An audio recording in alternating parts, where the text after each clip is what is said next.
Super place ಕರ್ಕೊಂಡು ಹೋಗ್ತೀನಿ ಬನ್ನಿ. ಇನ್ನೂ ಆಗಿದೆ ಬೆಟ್ಟದ ನೆಲ್ಲಿಕಾಯಿ. ಹಗಲೆಲ್ಲ ಕೊಡೋಕ್ಕಾಗಲ್ಲ, ಮಕ್ಕಳೆಲ್ಲ ತುಂಬ ಗಲಾಟೆ ಮಾಡ್ತಾರೆ. ಇಲ್ಲಿ ಫೋಟೋಗಳೇ ಇಲ್ಲ, ಬರೀ ವೀಡಿಯೋಸೇ. ಮೂರನ್ನು ಸೇರಿಸ್ಕೊಂಡು ತಿಂತೀನಿ, ಇಲ್ಲಾಂದರೆ ಆ ಮಧ್ಯದಲ್ಲಿ ಸಾಂಬಾರು ಚಟ್ನಿನೂ ಇದು ಅಂತ ಅಂದ್ಬಿಟ್ಟು ದೋಸೆ ಟ್ರೈ ಮಾಡಿ ನೋಡಿ. ಹಲೋ ಫ್ರೆಂಡ್ಸ್, ಇವತ್ತು ನಮ್ಮ ಮನೆಯವರು ನಮ್ಮನ್ನು ಹೊರಗೆ ಕರ್ಕೊಂಡು ಹೋಗ್ತಿದ್ದಾರೆ. ಎಲ್ಲಿ ಕರ್ಕೊಂಡು ಹೋಗ್ತಾರೆ ಅಂತ ನನಗೆ ಗೊತ್ತಿಲ್ಲ, ಅವ್ರ ಹತ್ರನೇ ಕೇಳೋಣ. ಎಲ್ಲಿಗೆ ಹೋಗ್ತಾ ಇದ್ದೀವಿ? ಒಳ್ಳೆ ಸೂಪರ್ ಪ್ಲೇಸ್ ಕರ್ಕೊಂಡು ಹೋಗ್ತೀನಿ ಬನ್ನಿ. ಎಲ್ಲಿ? ಅದು ಪಾರ್ಕ್ ತಾನೆ, ಹೇಳಿ ಎಲ್ಲಿ ಅಂತ.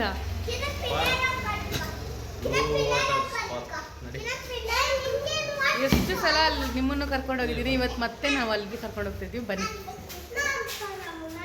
ಇವಾಗ ನಾವು ಪಾರ್ಕಿಗೆ ಬಂದಿದ್ದೀವಿ. ಪಾರ್ಕ್ ತುಂಬ ಚೆನ್ನಾಗಿದೆ. ನಾನು ಎಷ್ಟು ಸಲ ಬಂದಿದ್ದೀನಿ ಈ ಪಾರ್ಕಿಗೆ, ಎಷ್ಟು ಸಲ ಬಂದರೂ ನನಗೆ ಬೋರ್ ಅಂತಲೇ ಅನಿಸಲ್ಲ. ಯಾಕಂದರೆ ಇಲ್ಲೊಂದು ಲೇಕ್ ಇದೆ, ಆ ಲೇಕಲ್ಲಿರೋ ನೀರನ್ನ ನೋಡೋದಕ್ಕೆ ತುಂಬ ಚೆನ್ನಾಗಿರುತ್ತೆ. ಈ ಪಾರ್ಕಿಗೆ ನಾವು ಯಾವಾಗಲೂ ಬರ್ತಾ ಇರ್ತೀವಿ. ಫಸ್ಟ್ ಒಂದು ಮನೇಲಿದ್ವಿ, ಆ ಮನೆಗೂ ಈ ಪಾರ್ಕಿಗೂ ತುಂಬ ಹತ್ತಿರನೇ ಇತ್ತು. ಬಟ್ ಆದರೆ ಈಗ ಸ್ವಲ್ಪ ದೂರ ಆಗ್ತಾಯಿದೆ. ಆದರೂ ಕೂಡ ಬೈಕಲ್ಲಿ ಬರ್ಬೋದು. ಒಂದು ಇವಾಗಿರೋ ಮನೆಗೂ ಆ ಪಾರ್ಕಿಗೂ ಒಂದು 3 ಕಿಲೋಮೀಟರ್ ಇರ್ಬೋದು. ಆದರೂ ಕೂಡ ಯಾವಾಗಾದರೂ ಒಂದು ಸಲ ಬೈಕಲ್ಲಿ ಬರ್ತೀವಿ. ಫ್ಯಾಮ್ಲಿಯಾಗಿ ಬಂದು ನೋಡೋದಕ್ಕೆ ತುಂಬ ಚೆನ್ನಾಗಿರುತ್ತೆ. ಇವಾಗ ಮಳೆ ಬಂದಿದೆ ಅಲ್ವಾ, ಹಾಗಾಗಿ ಎಲ್ಲ ಕಡೆ ಹಚ್ಚೆ ಹಸಿರಾಗಿದೆ ನೋಡಿ. ಆಮೇಲೆ ಇದು ನೆಲ್ಲಿಕಾಯಿ ಮರ ಕೂಡ ಇದೆ. ನೆಲ್ಲಿಕಾಯಿನೂ ಆಗಿದೆ, ಬೆಟ್ಟದ ನೆಲ್ಲಿಕಾಯಿ. ಬಟ್ ಆದರೆ ಸಣ್ಣದಿದೆ, ಇನ್ನೂ ದೊಡ್ಡದಾಗಬೇಕು. ದೊಡ್ಡದಾದರೆ ತಿನ್ಬೋದು. ಇವಾಗ ತುಂಬ ಕಹಿ ಇರುತ್ತೆ, ತಿನ್ನೋದಕ್ಕಾಗಲ್ಲ. ಆದರೆ ಒಂದು ಕಿತ್ತು ಟೇಸ್ಟ್ ಮಾಡಿ ನೋಡಿದೆ, ತುಂಬ ಕಹಿ ಇತ್ತು, ತಿನ್ನೋಕ್ಕಾಗಲಿಲ್ಲ. ನನ್ನ ಮಕ್ಕಳಿಗೆ ಇಲ್ಲಿ ಆಟ ಆಡೋದಕ್ಕಿರುತ್ತೆ, ಹಾಗಾಗಿ ತುಂಬ ಇಷ್ಟಪಡ್ತಾರೆ ಈ ಪಾರ್ಕಿಗೆ ಬರೋದು ಅಂತ ಹೇಳಿದ್ರೆ. ನಮ್ಮ ಮನೆಯವ್ರದ್ದು ಗೊರಕೆ ಸೌಂಡ್ ಕೇಳ್ತಾ ಇರುತ್ತೆ, ನೀವೇನು ಅಂದ್ಕೋಬೇಡಿ. ಯಾಕಂತ ಹೇಳಿದ್ರೆ ನಾನು ಮಕ್ಕಳೆಲ್ಲ ನಿದ್ದೆ ಮಾಡಿದ್ಮೇಲೆ ಮಧ್ಯರಾತ್ರಿಯಲ್ಲಿ ವಾಯ್ಸ್ ಓವರ್ ಕೊಡ್ತಾಯಿದ್ದೀನಿ. ಹಗಲೆಲ್ಲ ಕೊಡೋಕ್ಕಾಗಲ್ಲ, ಮಕ್ಕಳೆಲ್ಲ ತುಂಬ ಗಲಾಟೆ ಮಾಡ್ತಾರೆ. ನೈಟಲ್ಲಿ ವಾಯ್ಸ್ ಓವರ್ ಕೊಡೋಣ ಅಂದರೆ ನಮ್ಮ ಮನೆಯವ್ರದ್ದು ಗೊರಕೆ ಸೌಂಡು. ಸರಿ, ಇವಾಗ ಈ ಕಡೆ ಸೈಡ್ ಬಂದಿದ್ದೀನಿ. ಈ ಕಡೆ ಸೈಡ್ ಬಂದು ಫೋಟೋ ಹಿಡಿತಾ ಇದ್ದೀನಿ.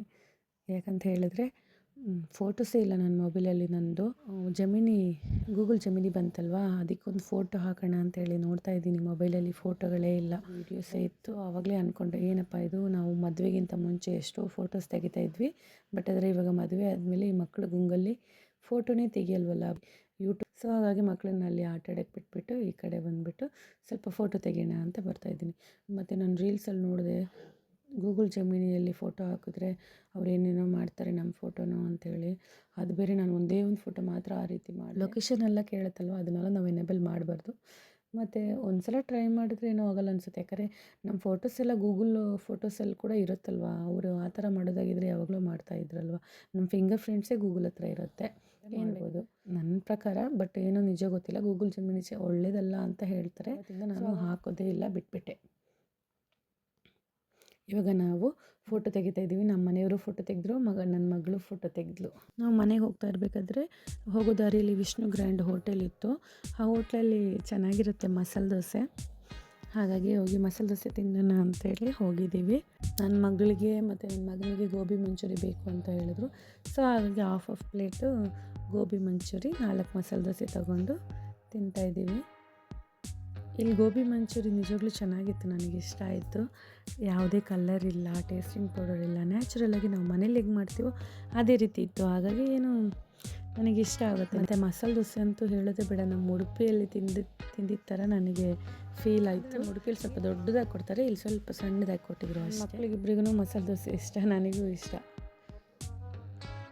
ನೀವೆಲ್ಲ ಹೆಂಗೆ ತಿಂತೀರಾ ಮಸಾಲೆ ದೋಸೆ? ನಾನು ಬಂದುಬಿಟ್ಟು ಮಸಾಲೆ ದೋಸೆನ ಆ ಮಧ್ಯದಲ್ಲಿ ತೆಗೆದು ಆಲೂಗಡ್ಡೆ ಪಲ್ಯದ ಜೊತೆಗೆ ಸ್ವಲ್ಪ ಚಟ್ನಿ, ಸ್ವಲ್ಪ ಸಾಂಬಾರು, ಇದು ಮೂರನ್ನು ಸೇರಿಸ್ಕೊಂಡು ತಿಂತೀನಿ. ಇಲ್ಲಾಂದರೆ ಆ ಮಧ್ಯದಲ್ಲಿ ಸಾಂಬಾರು ಚಟ್ನಿನೂ ಹಾಕಿಬಿಟ್ಟು ಅದರಿಂದ ಡಿಪ್ ಮಾಡಿ ತಿಂತೀನಿ. ಆ ರೀತಿ ಎಲ್ಲ ತಿಂತೀನಿ ನಾನು ಮಸಾಲೆ ದೋಸೆ. ಒಟ್ಟು ನನಗೆ ಆ ರೀತಿ ಮೂರು ಕೂಡ ಸೇರಿಸಿ ತಿನ್ನೋದು ಇಷ್ಟ ಆಗುತ್ತೆ. ನನ್ನ ಮಗಳಿಗೆ ಬಂದುಬಿಟ್ಟು ಸಾಂಬಾರು ಮಾತ್ರ ಇಷ್ಟ, ನನ್ನ ಮಗನಿಗೆ ಚಟ್ನಿ ಮಾತ್ರ ಇಷ್ಟ. ನನಗೆ ಮೂರು ಕೂಡ ಸೇರಿರಬೇಕು, ಆವಾಗಲೇ ಇಷ್ಟ ಆಗುತ್ತೆ.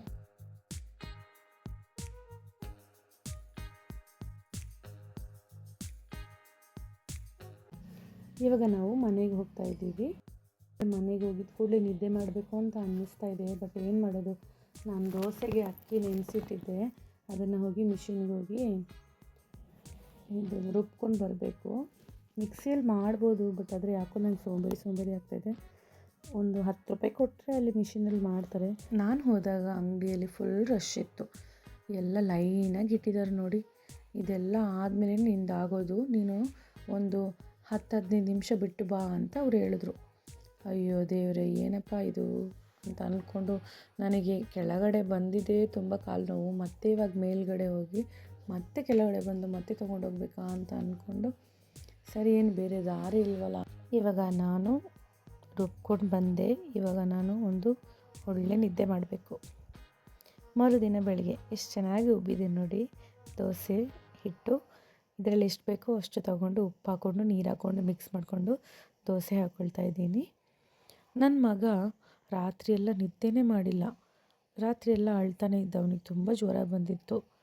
ಇವತ್ತು ಬೆಳಿಗ್ಗೆ ಬೇಗ, ಇವಾಗ ಒಂದು 4 ಗಂಟೆ ಇರ್ಬೋದು, ಇವಾಗ ಬೇಗನೆ ದೋಸೆ ಮಾಡಿಕೊಟ್ಟು ಅವನಿಗೆ ತಿನ್ನಿಸ್ಬಿಟ್ಟು ಮಾತ್ರೆ ಕೊಡಬೇಕು. ಹಾಗಾಗಿ ನಾನು ನಿದ್ದೆ ಕಣ್ಣಲ್ಲಿ ದೋಸೆ ಮಾಡ್ತಾಯಿದ್ದೀನಿ. ಅವನಿಗೆ ಚಟ್ನಿ ಅಂದರೆ ತುಂಬ ಇಷ್ಟ, ಹಾಗಾಗಿ ಚಟ್ನಿನೂ ರುಬ್ತಾಯಿದ್ದೀನಿ. ಇವಾಗ ಚಟ್ನಿ ಮಾಡ್ತಾಯಿದ್ದೀನಿ. ಚಟ್ನಿ ಮಾಡೋದು, ತೆಂಗಿನಕಾಯಿ ಚಟ್ನಿ ತುಂಬ ಟೇಸ್ಟಾಗಿರ್ಬೇಕಂತ ಹೇಳಿದ್ರೆ ಸ್ವಲ್ಪ ಕೊತ್ತಂಬರಿ ಸೊಪ್ಪನ್ನ ಲಾಸ್ಟಿಗೆ ಹಾಕಬೇಕು. ಚಟ್ನಿ ತುಂಬಾ ನೈಸ್ ಆಗಬಾರ್ದು, ತರಿಯಾಗಿರಬೇಕು. ಆ ರೀತಿ ಮಾಡಿ ನೋಡಿ, ಆವಾಗ ಚಟ್ನಿ ತುಂಬ ಟೇಸ್ಟಿಯಾಗಿರುತ್ತೆ. ಇವಾಗ ಮಕ್ಕಳಿಗಿಬ್ಬರಿಗೂ ಬ್ರಷ್ ಮಾಡಿಸಿ ದೋಸೆ ತಿನ್ನಿಸಿ ಮದ್ದು ಹಾಕಬೇಕು. ನನ್ನ ದೊಡ್ಡ ಮಗಳಿಗೂ ಸ್ವಲ್ಪ ಫೀವರ್ ಬರೋ ಥರ ಇದೆ, ಸಣ್ಣವಳಿಗಂತೂ ತುಂಬಾ ಫೀವರ್ ಬಂದುಬಿಟ್ಟಿದೆ. ಇವಾಗ ದೋಸೆ ತಿನ್ನಿಸಿ ಮದ್ದು ಹಾಕಿಬಿಟ್ಟೆ. ಆಮೇಲೆ ಇವಾಗ ನಾವು ಒಂದು 10 ಗಂಟೆ ಹೊತ್ತಿಗೆ ಹಾಸ್ಪಿಟ್ಲಿಗೆ ಕರ್ಕೊಂಡೋಗಬೇಕು. ಸರಿ ಅಂಥೇಳಿ ದಾಳಿಂಬೆನ ಇವಾಗ ಸಿಪ್ಪೆ ತೆಗೆದು ಜ್ಯೂಸ್ ಹಾಕಿ ಕೊಡ್ತೀನಿ. ಯಾಕಂದರೆ ಅವ್ನು ಸರಿ ತಿನ್ನಲ್ಲ, ಹಂಗೆ ತಿನ್ನೋಕೆ ಕೊಟ್ಟರೆ ಉಗ್ಗಿತಾನೆ. ಜ್ಯೂಸ್ ಮಾಡಿಕೊಟ್ರೆ ಸ್ವಲ್ಪ ಕುಡಿತಾನೆ. ಎಲ್ಲ ಕ್ಲೀನ್ ಮಾಡಾಯ್ತು. ಇವಾಗ ಮಮ್ಮಿ ಹತ್ರ ಕೊಡೋಣ, ಕೊಟ್ಬಿಟ್ಟು ಮಮ್ಮಿ ನಮ್ಮನ್ನ ಜ್ಯೂಸ್ ಮಾಡ್ತಾರೆ. ಇದು ಯಾಕೆ ಇದು ಮಾಡ್ತಾ ಇದ್ವಿ ಅಂದರೆ, ನನ್ನ ತಮ್ಮ ಇದನ್ನು ತಿಂದರೆ ಉಗ್ಗಿತಾನೆ ಈ ಬೀಜ ಎಲ್ಲ, ಅದಕ್ಕೆ ನಾವು ಜ್ಯೂಸ್ ಮಾಡಿದ್ರೆ. ಆಮೇಲೆ ಇನ್ನೊಂದು ಪಾಯಿಂಟ್ ಐತೆ ಅದೇನಂದರೆ, ಅವನಿಗೆ ಜ್ವರ ಕೂಡ ಜಲ್ದಿ ಸರಿ ಹೋಗುತ್ತೆ. ಇವಾಗ ಬನ್ನಿ ಫ್ರೆಂಡ್ಸ್, ತೊಳಿತಾ ಇದೆಯಾ?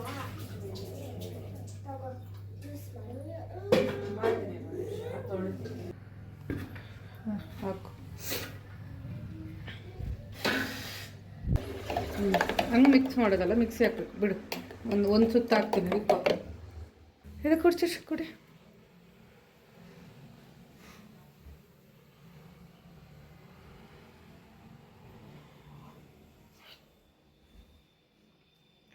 ಚೆನ್ನಾಗೈತೆ ನಿಜ. ನನ್ನ ಮಗ ಸಾಧಾರಣವಾಗಿ ಜ್ಯೂಸ್ ಕುಡಿಯಲ್ಲ. ಇವಾಗ ಬೇರೆ ಜ್ವರ ಬಂದಿದೆ ಅಲ್ವಾ, ಕುಡಿಯೋಕ್ಕೆ ಕೇಳ್ತಿಲ್ಲ. ಹಾಗಾಗಿ ಸ್ವಲ್ಪ ಬೆಲ್ಲ ಹಾಕಿದ್ದೆ, ಸ್ವಲ್ಪ ಸ್ವೀಟ್ ಆಗಿತ್ತಲ್ವ, ಹಂಗೂ ಹಿಂಗೋ ಮಾಡಿ ಒಂದು ಅರ್ಧ ಭಾಗದಷ್ಟು ಕುಡ್ದ. ಆಮೇಲೆ ಅರ್ಧ ನಾನೇ ಕುಡಿದೆ.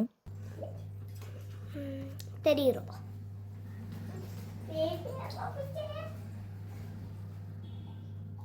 ಇವಾಗ ಟೊಮೆಟೊ ಚಟ್ನಿ ಮಾಡ್ಕೊಳ್ತಾ ಇದ್ದೀನಿ.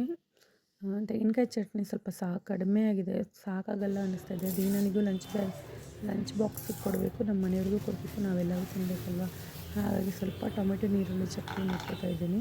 ಉದ್ದಿನಬೇಳೆ ಒಂದು 2 ಸ್ಪೂನ್ ಉದ್ದಿನಬೇಳೆ, 1 ಸ್ಪೂನಷ್ಟು ಇದು ಶೇಂಗಾ ಬೀಜ, ಇದನ್ನು ಹಾಕೊಂಡು ಚೆನ್ನಾಗಿ ಎಣ್ಣೆಯಲ್ಲಿ ಫ್ರೈ ಮಾಡಿಕೊಂಡು ಒಣಮೆಣಸಿನ್ಕಾಯಿ ಮತ್ತು ಒಂದು 4 ಟೊಮೆಟೊ, 2 ನೀರುಳ್ಳಿ ಇಷ್ಟು ಹಾಕ್ಕೊಂಡು ಕೊತ್ತಂಬರಿ ಸೊಪ್ಪು ಹಾಕ್ಕೊಳ್ಬೇಕು. ಸ್ವಲ್ಪ ಪುದೀನ ಇದ್ದರೆ ಸ್ವಲ್ಪ ಹಾಕ್ಕೊಂಡು ಚೆನ್ನಾಗಿ ಫ್ರೈ ಮಾಡ್ಕೊಂಡು ಮಿಕ್ಸಿಯಲ್ಲಿ ಹಾಕ್ಕೊಂಡು ಸಾಕು. ಚಟ್ನಿ ತುಂಬ ಟೇಸ್ಟಾಗಿ ಸೂಪರಾಗಿರುತ್ತೆ.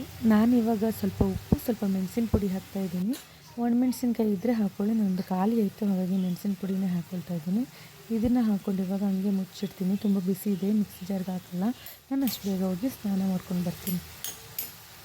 ಸ್ನಾನ ಮಾಡಿ ಬರೋ ಅಷ್ಟರಲ್ಲಿ ಚಟ್ನಿ ತಣ್ಣಗಾಗಿಬಿಡುತ್ತೆ. ಆಮೇಲೆ ಮಿಕ್ಸಿಗೆ ಹಾಕ್ಕೊಂಡು ದೋಸೆ ಮಾಡಿಕೊಂಡ್ರೆ ಆಗಿಬಿಡುತ್ತೆ ಅಂತ. ಇವಾಗ ದೋಸೆ ಮಾಡ್ತಾಯಿದ್ದೀನಿ. ದೋಸೆ ಬಂದುಬಿಟ್ಟು ಬೀಟ್ರೂಟ್ ದೋಸೆ ಮಾಡ್ತಾಯಿದ್ದೀನಿ. ನಮ್ಮ ಮಕ್ಕಳು ಬೀಟ್ರೂಟ್ ತಿನ್ನೋದಿಲ್ಲ ಸರಿಯಾಗಿ, ಹಾಗಾಗಿ ಈ ರೀತಿ ದೋಸೆ ಮೇಲೆ ಕೊಟ್ಟರೆ ಸ್ವಲ್ಪ ಸ್ವೀಟಾಗಿರುತ್ತೆ. ಬೆಂದಾಗ ದೋಸೆ ಮೇಲೆ ಇದ್ದು ಮುಚ್ಚಿಡಬೇಕು. ಆವಾಗ ಬೀಟ್ರೂಟ್ ದೋಸೆ ಒಟ್ಟು ಚೆನ್ನಾಗಿರುತ್ತೆ ತಿನ್ನೋದಕ್ಕೆ, ಹೆಲ್ದಿ ಕೂಡ. ಅದ್ರ ಜೊತೆಗೆ ಸ್ವಲ್ಪ ಕೊತ್ತಂಬರಿ ಸೊಪ್ಪು, ಕ್ಯಾರೆಟು ಕೂಡ ಇದ್ದರೆ ಹಾಕ್ಕೊಳ್ಬೋದು.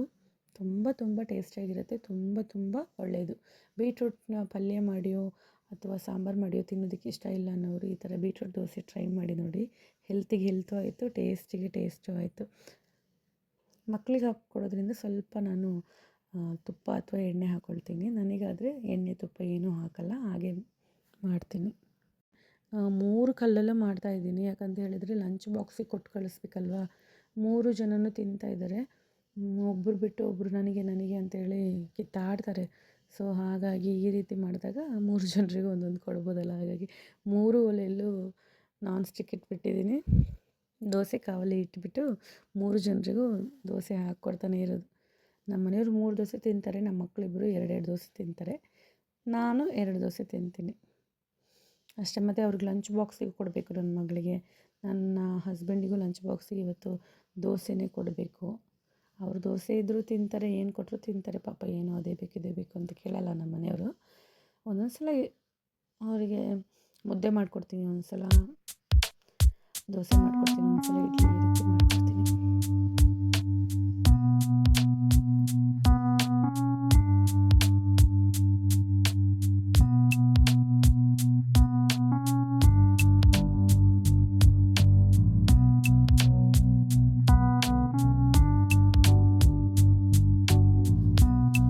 ಓಕೆ ಫ್ರೆಂಡ್ಸ್, ಈ ವಿಡಿಯೋ ನೀವು ಎಂಜಾಯ್ ಮಾಡಿರ್ತೀರ ಅಂತ ಅಂದ್ಕೊಳ್ತೀನಿ. ಈ ವಿಡಿಯೋ ಇಷ್ಟ ಆಗಿದ್ದರೆ ಲೈಕ್ ಮಾಡಿ, ಶೇರ್ ಮಾಡಿ, ಸಬ್ಸ್ಕ್ರೈಬ್ ಮಾಡಿ. Tata, see you, bye.